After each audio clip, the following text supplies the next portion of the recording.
दिनै जानुवारि 2026 मायथाइ जानुवारि दाननि 2 सा सानजा ओनसोलाव थानाय आसाम आरो लोगोसे बिटिसिनि जेसेबांखिनि सुबुंफोर दं आं गाहाम हामलायनाय बावहरदों।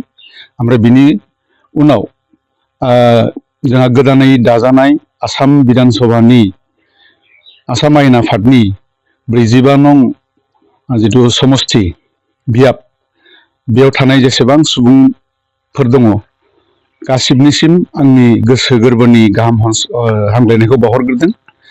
बे 2026 मायथाइयाव साफ्रोमबो सुबुङा जाहाथे मोजाङै आलो गोजोनै थांना थानो हायो, जौगानो हायो, मोजाङै मोजां खौसेथियै रायजो जानो हायो, खामानि दामानि मावनानै गावबा गावनि जिउखौ मोजाङै खुंलांनो हायो। बिनि थाखाय आं आनान गसाइनि खाथियाव आरज गाबदों आरो ओमफ्राय साबायखर बावहरदों। लाइमोनानो जाहैबाय सुबुं समाजनि मैखोम खाम्फा। दा लाइमोनफ्रा मोजाङै मोजां जुदि जौगालाङोब्ला, मोजाङै जुदि जिउखौ खुंलाङोब्ला समाजा मोनसे गिदिर गिदिर सुबुं फुंखा मोनो। दा फेस्टिभेल माने जेसेबांखिनि फेस्टिभेलफोर जादों, पिकनिकनि सम जादों, बेयाव साफ्रोमबो सुबुङा समाजारि जिथु नेम हिसाबै रंजानांगौ,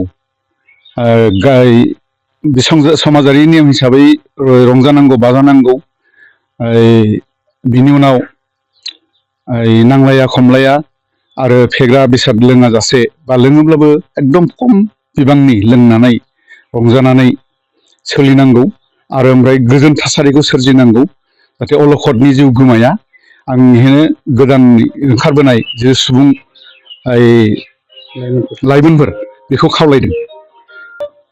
अलखदावनो जोङो जायखिजाया जाहाथे माबा जाया, जाथाय जाया, बेखौ आं खावलायहरदों।